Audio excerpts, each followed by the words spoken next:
Well, good morning and welcome. I'm excited that you're here. My name is Jared Bone, and I have the honor of speaking today. If you would, go ahead and turn to 1 Peter 2. That's going to be our text this morning. And while you're turning there, I want to ask you a question. The question is, what is your life built on? What is your life built on? And we are at church on a Sunday morning, and you're here on July 4th weekend.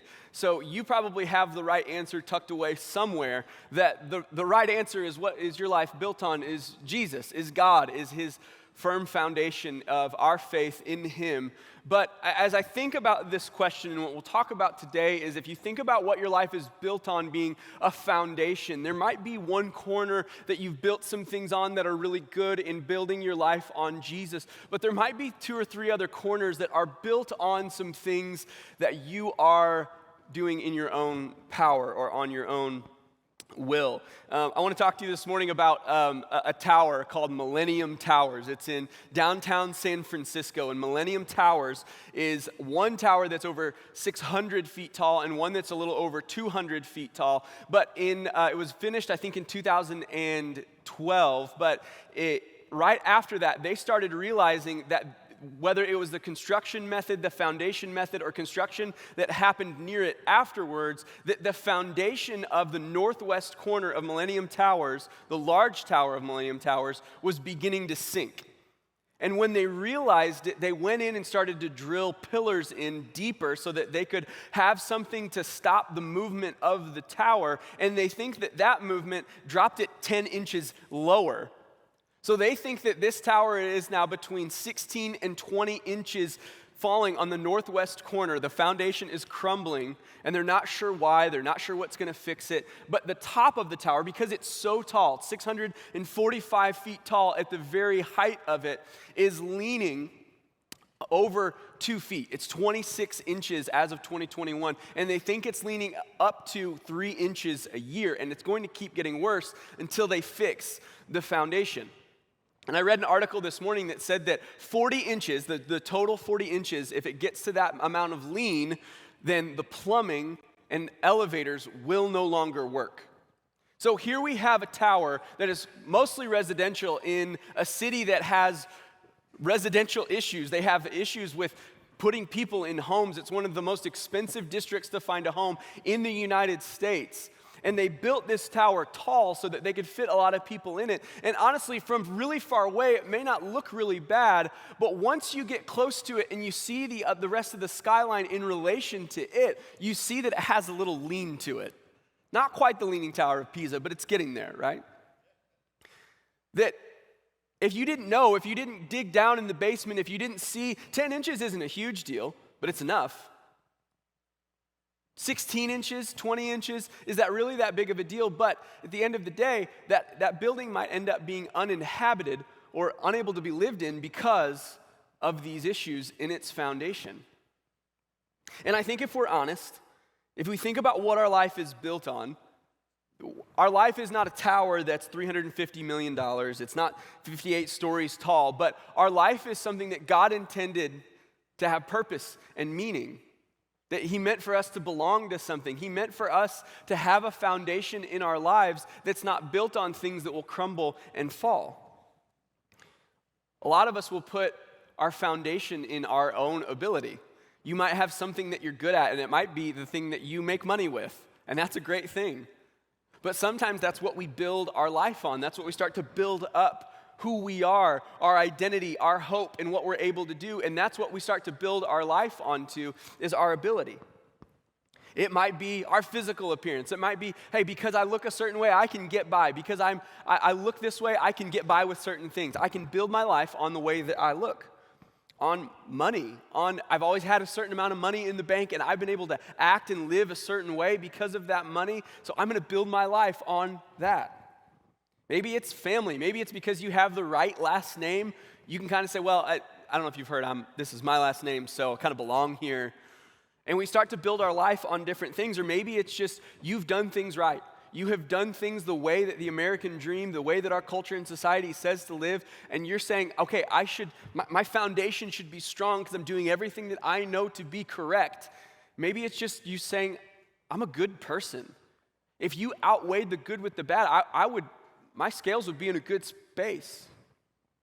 Well, what we see in First Peter is that Peter is writing to a group of people. He wrote 5 letters that were all the same to a group of people across Asia Minor, and he spread this out, probably Roman cities. And these were people that were Christians. They were believers in a space that was not a Christ-believing, Christ-honoring culture in society. And they were trying their best to live the right way. And then they were seeing how culture was not respecting that. Culture was not honoring that. They were even persecuting them and hurting them. And they had this kind of questioning of like, okay, are we doing things the right way when everybody seems to be throwing stones at us for the way that we're living? So Peter writes this letter to them, and it's really an encouragement. And it's not this encouragement where like Paul wrote some letters like 1 Corinthians and 2 Corinthians that were more corrective. They were, hey, you're headed this way. You need to work back towards this way. That's not what Peter's doing. Peter's writing this, and I was listening to one commentator talk about how this is a halftime speech. At a football game, you have a halftime speech where it's not normally like, okay, I'm going to teach you a new offense. We're going to change everything. What you normally do is say, hey, we know the basics. We know what to do. You've been taught this. This is what we practice. This is what we learned. You know how to do this. This is what Peter's doing. Peter's giving them the halftime speech. Peter's giving them the explanation of you are who God says that you are. And he starts 1 Peter 1 and he says that, listen, you have this hope in Jesus that is so precious and is so strong. Don't forget it. Don't forget where you came from. Don't forget Jesus. And then he says, live holy, live separate, live in a way that is worthy of the calling that God has put on your life. And then he gets to 1 Peter 2. And that's where we're at this morning. I'm not going to read the first 3 verses, but what he says is to put away all malice, put away all deceit, put away the former way of living. It's not the way that you came to Christ. Don't live that way. It's not who you are anymore. But this is what he says in 1 Peter 2:4. He says, as you come to him, a living stone rejected by men, but in the sight of God, chosen and precious. You yourselves are a living stones being built up as a spiritual house to be a holy priesthood, to offer spiritual sacrifices acceptable to God through Jesus Christ. Verse 6, for it stands in Scripture, behold, I am laying in Zion a stone, a cornerstone, chosen and precious, and whoever believes in him will not be put to shame. So the honor is for who believe, but for those who do not believe, but not for those who do not believe. For the stone the builders rejected has become the cornerstone and a stone of stumbling and a rock of offense. So what Peter does here is he reminds them who they are, and what we'll talk about today is he does 2 things. He gives them a place to belong. He reminds them that they are a place to belong. He gives them a purpose to hold, and then he gives them 3 Old Testament references, 3 Old Testament analogies, 3 Old Testament prophecies that are true about Jesus. And I'm going to be honest, this is always one of those where I liked some of these analogies and other ones didn't make the most sense to me, so I kind of skipped over them in hopes that one day it would make more sense. Well, I want to talk today, and we'll start in verse 4. We'll talk about a place to belong. He says, as you come to him, a living stone rejected by men in the sight of God, chosen and precious. So if you remember grade school, you had to diagram a sentence, and he would talk about as you come to him, and then the rest of this phrase on those commas is him. Who is him? He is the stone rejected by men, but in the sight of God, chosen and precious. And we'll get to that. That's kind of a foreshadowing of one of those Old Testament analogies, one of those Old Testament prophecies that he's going to get to. But what he says is, as you come to him, and then he says who God is, he says, you yourselves are like living stones being built up into a spiritual house. And he's painting a picture of what he wants to do in them, what he means for believers to be. He doesn't just say, hey, I'm building you up to be a neighborhood. Hey, I'm building you up to be a country club. Hey, I'm building you up to be, and he could have filled in the blank with anything, but right here he uses the term a spiritual house. He says he uses the term spiritual house, and I think he does that for a reason. He does that because a spiritual home, a spiritual house, has a lot of purpose. I think about the way I was raised and the way that I grew up. Our home meant something. Our home was a place of comfort and peace and rest. And that may not have been your home, but you probably may have had people that you had, friends or family members that You showed up in their door, and maybe it was the smells, maybe it was the place, but you felt, you saw, you were encouraged. You had words of wisdom and encouragement poured over you that when you entered that house, it let you know that you were home, that it was a place to rest, it was a place of peace, it was a place of joy. It was a place to grow and learn and heal, to rest and replenish. And he doesn't just say, hey, this is what you come to on Sundays. He says, I am building you up into this.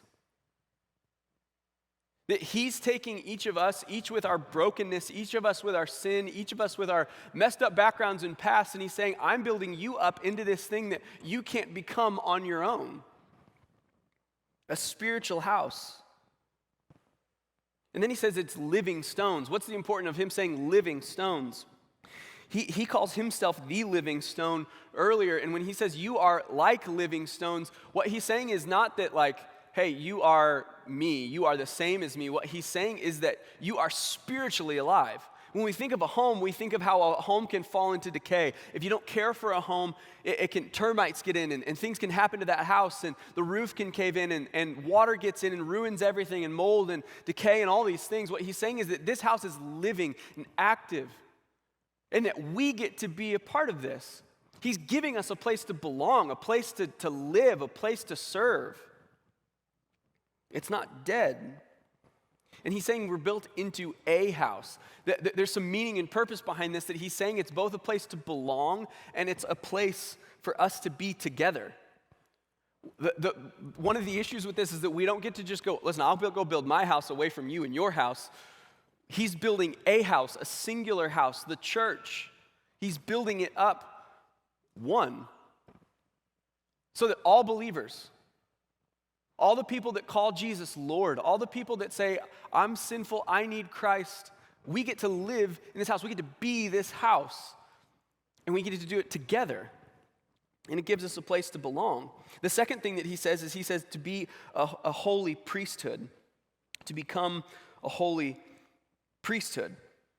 And when you think about a holy priesthood, these people would have had a certain understanding of what a priesthood would be, and it would have been the tribe of Levi. It would have been a certain tribe in Israel that they are the holy priesthood. They are the priesthood. They are the ones who do the work of God. They're the ones who meet in the temple. They're the ones who take the sacrifices of mine and take them to God. They do all of the holy things. They do all the holy activity. That is for them. But he uses these two analogies in parallel and says, I am building you up into a house to be a holy priesthood. And he's taking the veneer off of this priesthood that they would have known and understood as the Levitical priesthood, and he's saying, anyone, Jew or Gentile, gets to become a member of my family, I'm also giving you the purpose. You have a place to belong, and you have a purpose to behold of being a priest. And you go, okay, what does a priest do? They would have had a certain understanding of a priest. We have a certain understanding of what a priest does now.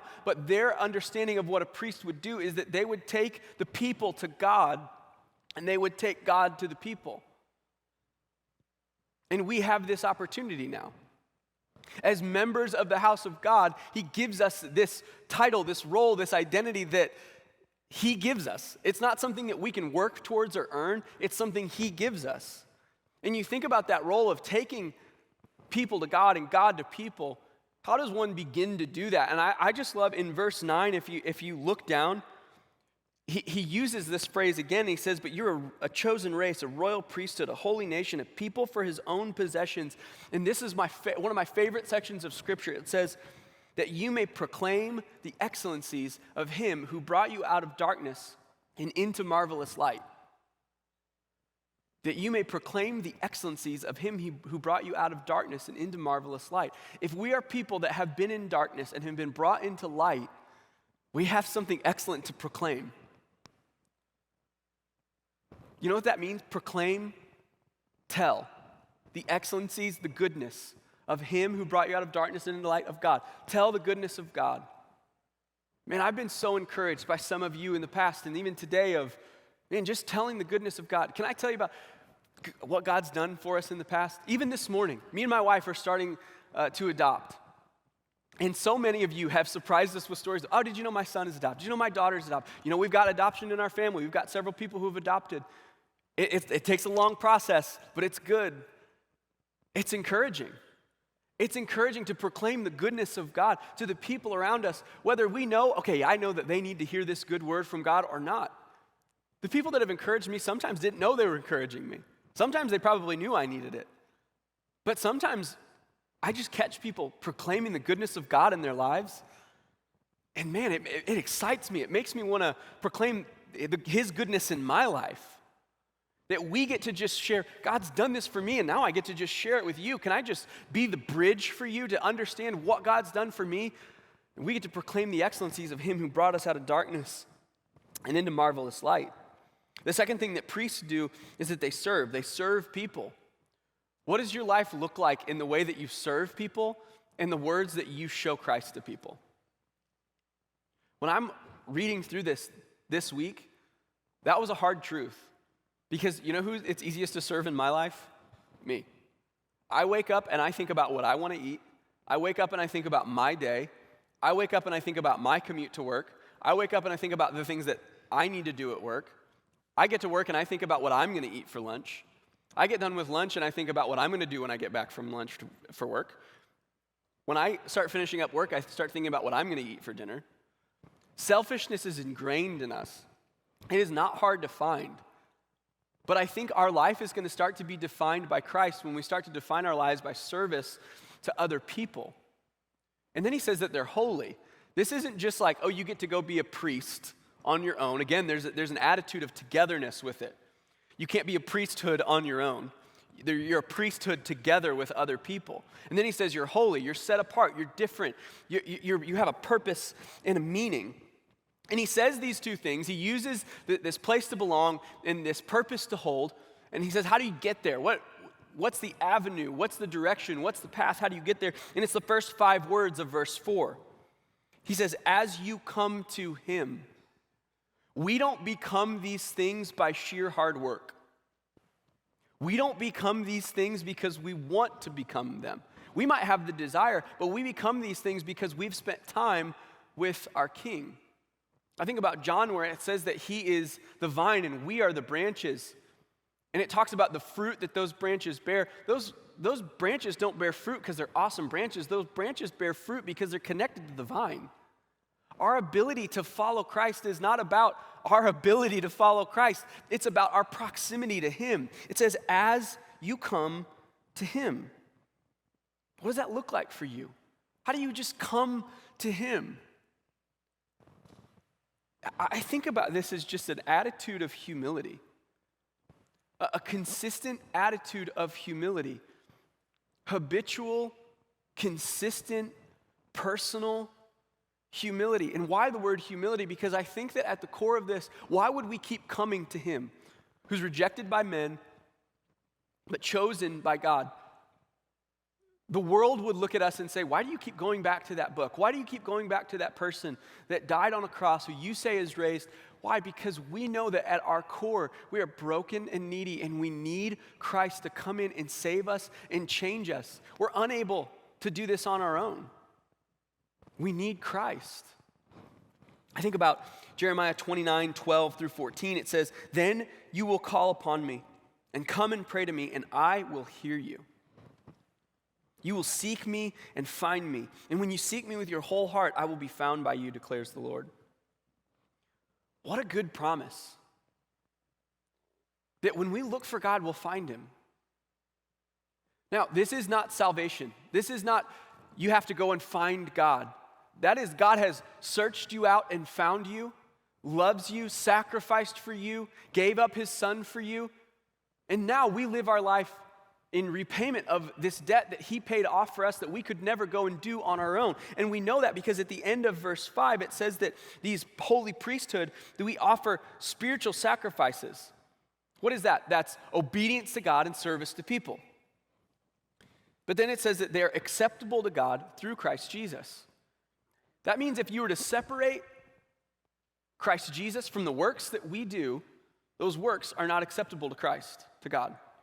But because of Jesus, those works are spiritual sacrifices that we can give to God because our debt has already been paid. So we can serve God with full openness, with full transparency, with full sacrifice, knowing that, man, God has done everything that I could never do. I'm not gaining God's favor with this. I'm just loving my God. I'm just coming to him like this verse talks about. So he gives us a place to belong. He gives us a purpose to have. And then he gets to 3 examples from the Old Testament. And these are so interesting because they're all based on rocks or stones. And it's just so interesting. So in verse 6, he says, "Behold, I am laying in Zion a stone, a cornerstone, chosen and precious." That's the verse that he used earlier, chosen and precious. "And whoever believes in him will not be put to shame." And that's a quote of Isaiah 28:16. And he paints the picture in the same way that the next verse does, as Jesus as the cornerstone. With Jesus as the cornerstone. And there are times where Jesus himself says that he is the cornerstone. And we'll get to that in just a minute. But what it means to be a cornerstone is that when they were building a building, they would get this large, square, perfectly 90-degree, perfect, exactly what it needs to be. They would get it and they would layer it in the foundation. They would clear out exactly where it needed to be, and they would survey and they would figure out, okay, this is where the building needs to go. So this stone is going to sit right here, and this line of this stone is going to be our starting block for the rest of this building. In all directions, we're going to build on top of it. We're going to build left. We're going to build right. It's going to basically start and complete this building. And if you look right out of these doors, this building has a cornerstone. They're big, they're heavy, they're strong, they're sturdy, they're square, and they're good. And I think about what that would have meant to an early people, that housing would have been generational. So you had a lot of situations where if you were born into a family, you just built onto the house and lived with that family, lived with your family while you were raising your kids, and then as your parents would pass, you would kind of maybe move into the main house, and those homes would be generational. So the idea of a cornerstone, they probably did something we didn't do, and that's judge people by their homes. We don't really do that today, right? That was a joke. We judge people by their homes. But they would probably see someone who had a poor foundation to their home, that had a poor cornerstone to their home, and say, man, that's not really worth anything. And then the families that could afford, that could build, that could make it for themselves would have this incredible, perfect, square, flat, lined out, well-planned stone for their homes. And it would be something good to build off of. What Jesus is making the argument for, what Peter's making the argument for with Jesus here, is that he's saying that Jesus is this cornerstone. Jesus is the one that we can build our lives off of, and our lives will be good. Our lives will be square. Our lives will be level. Our lives will be what God intended them to be, because we built them off of the cornerstone that is fully good. And I think sometimes we can kind of know that that is the cornerstone that we need, and we can say, okay, I need that, I want that, I have that in my life, and that's good over here for this corner of my life, for my Sunday, for my Wednesday, for my church-going weekends, for my family that knows about my faith. But then I have a couple little areas over here, on this corner, on this wall. And I'm going to build my life over here. And we end up with some areas that kind of talked about some earlier, that maybe your work, maybe your finances, maybe your emotions, maybe the way that you handle anger and fear and doubt is not rooted on Christ, but is rooted on something else. Maybe the way that you use your words, maybe the way that you think, maybe the way that you treat people is not rooted in this cornerstone, this foundation of Christ, but is rooted in something else. And I think we know, if I showed up to a job site and they said, okay, we've had our surveyor come out, we're laying the foundation starting right here, and I said, hey, I'm going to start digging over here and start doing my own foundation, they'll go, no, it's not going to line up. It's not going to look like it should. And I think some of us end up with a life that we go, why does it look not like it should? Well, we didn't build on the cornerstone. We didn't build on the cornerstone that God gave us to say, this is what life should look like. This is what life should look like. And we wonder, why are things crumbling? Why are things failing? Because it's not built on the cornerstone. It's not good. It's the same story that Jesus tells in Matthew 7. When he talks about the wise man and the foolish man, that one built his house on the sand and one built his house on the stone. And he said, the rain fell, the floods came, the winds blew and beat on that house, but it did not fall because it had been founded on the rock. And everyone who hears these words of mine and does not do them will be like a foolish man who built his house on the sand. And the rain fell, and the floods came, and the winds blew and beat against that house, and it fell. And great was the fall of it. No one wants their life to look like a great fall. No one wants their life to be, I heard them, but I didn't do it. We want our lives to honor God. We want our lives to be built on a cornerstone to show strength. To understand the strength of a cornerstone, you have to build on it. I think sometimes our perception of God is, God, why aren't you doing anything big? Why aren't you changing things in my heart and in my life? Well, that's because we've started building over here. To understand the strength of a cornerstone, we have to build on it. And I love that in that verse in Matthew 7, he says, and everyone who hears these words of mine, that it's open to anyone and everyone. It doesn't matter how foolish you've lived in the past. It doesn't matter how big of a house you've built on the wrong foundation. If you will listen to his words and obey him, give your heart and your life to him, your life can be founded on that rock. So to keep moving, in verse 7, he quotes Psalm 18:22. He says, so the honor is for you who believe, but for those who do not believe, and this is what he gets to with that sentence, he says, the stone that the builders rejected has become the cornerstone. So he doubles down on this talk of a cornerstone, but he also says that he was a stone that was rejected. And you have to remember, he's speaking to a people that feel rejected, that feel like we're doing the right things, but we're not seeing the right outcome, what we see externally in culture. You have to understand that Jesus himself, when he came, was a cultural, religious, financial, political disappointment to the people that counted on the Messiah. He was not what they wanted him to be, but he was who they needed him to be. They looked at him and they hoped for a physical king that would overtake the Roman government, and he wasn't about that. He was about their hearts, so that regardless of what happened in government around them, their hearts, their lives were changed by him. And I can't think of a more pertinent thing to our culture right now. That culture swirls around us and is not what we may hope it would be. But we have to look at it and say that Jesus was rejected by his people.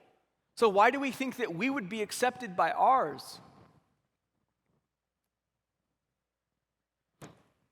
Jesus may have been a disappointment, but he wasn't a failure. Look at verse 8. And in verse 8, it calls Jesus, and this is the one that was most confusing to me for the longest time. He says that Jesus was a stone of stumbling and a rock of offense. A stone of stumbling and a rock of offense. And that's a quote from Isaiah 8:14. Paul references that in Romans 9:22, and Jesus calls himself the stone of stumbling in Matthew 21:42. A stone of stumbling, a rock of offense. So we see it in prophecy, we see it in Paul, we see it in Peter, we see it in Jesus. What does it mean to be a stumbling block, a stone of offense? And that word offense really means snare or trap. Why would Jesus call himself a stumbling block, a stone of offense? And really it's talking to people who do not believe him here. I have two stories for you. One of them happened this Tuesday. I was mowing my lawn, and we have a concrete patio off the back of our house, and then we have some concrete stairs that come down, and I was mowing our lawn, and I was in front of the stairs, kind of the side of them, and we have a push mower, so I was pushing it this way, and then I kind of pulled back, and when I'm pulling back, I was like, I'll move back a little further to get this next section, and when I did that, I lost my spatial awareness, and I forgot that the stairs were right behind me, and I had one of those moments where I think my feet were completely off the ground, and I had one of those moments where I'm going to hit my head on the concrete, and my wife's going to find me out here, knocked out, bloody, and I'm gonna have to. So I hit the mower. I'm falling backwards. I fall down, and I immediately do the look around to see if like a neighbor's watching. To like, did you see that? That was great. You know, you kind of assess things after you take a fall. But it made me kind of like aware to my surroundings. You know what I mean? It made me aware to like, okay, these is where the stairs are. That was where my mistake came in. That was what happened. It made you aware of where you were. It made you aware of where you're going. The second story is that a couple of years ago, this was the last young adult service before March 2020 in COVID. And if you don't know, we have during the semester, the fall and the spring, we have a young adult service. It's college and post-college that meets right in this room, and we'll have 250, 300 college students and young adults that will meet in this room and worship and learn about Christ, and it's a really encouraging thing. And I know many of you have encouraged us and prayed for us, and it's such a fun thing, and Logan and Coco and myself get to help. And that week I wasn't speaking, but I was welcoming everyone, and I was coming up from the stairs right where Trevor was, and I started right over here, and they just finished a song. So Holly Lyons is standing about right here. She just finished a song, and I'm running up these stairs, and I don't know if you've ever seen before, but these have a pretty good lip on them, and I learned that day because as I came up the stairs, my right foot got stuck on that, and that stayed there, but my body kept moving forward, and Holly was about right here, so I was really concerned in that moment, I'm going to tackle Holly in front of about 250 people. And people are just going to be standing there going, why did Jared just tackle Holly? That was weird. So in that moment of panic, what I did is I moved into a roll, and I fell, and I just somersaulted and popped up. And people just watched it happen and probably thought, this guy's weird. Does he do this all the time? But it was pretty clear that I fell. But I popped up, and it was one of those where I just had to kind of assess, like, okay, did y'all just see that? Like, did y'all just see me fall? Like, that happened right in front of our eyes. But when we stumble, and I'm aware of it every single time. This has about a 3/4 inch lip on it. And I'm aware of it every single time I get to it now. Why? Because I've stumbled over it. A stumbling forces us to acknowledge that something is there. What Jesus is saying is that he is the stumbling block. He is the thing in the way. He is the thing that will show us, hey, you are not perfect on your own. What it talks about in the Greek here is that the stumbling block, the stone of offense, it's talking about judgment and conviction. That if we just live our lives, we're going to fall in a way that we realize there is judgment headed towards me and there is things that are wrong in my life. And we can either say, I'm not going to acknowledge that, or I can acknowledge what tripped me up, and I can acknowledge the way that I was walking and say, I need to fix that. He's the stumbling block. He's the mirror that shows us that we need him.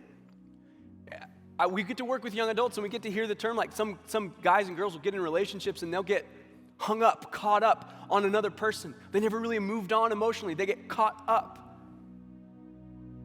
That Jesus is the thing that catches us up, not in a romantic relationship, but with our spiritual hearts and in our lives to show us you are broken and you need me.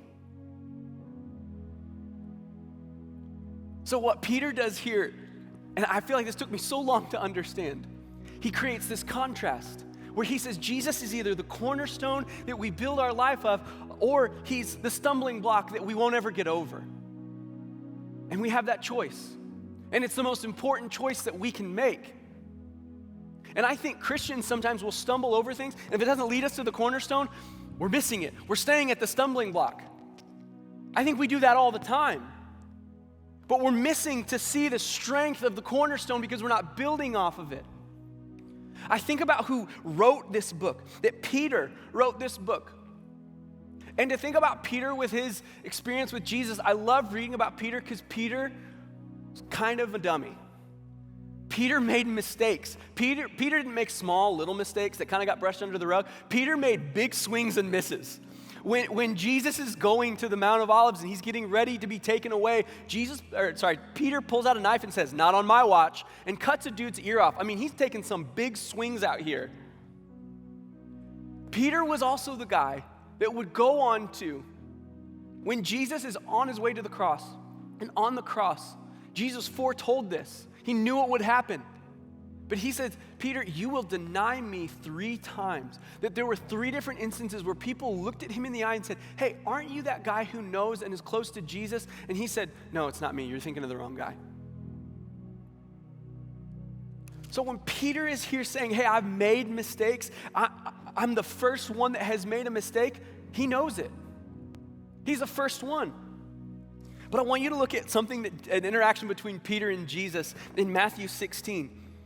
Matthew 16, it says, verse 13, now when Jesus came into the district of Caesarea Philippi, he asked his disciples, who do people say that the Son of Man is?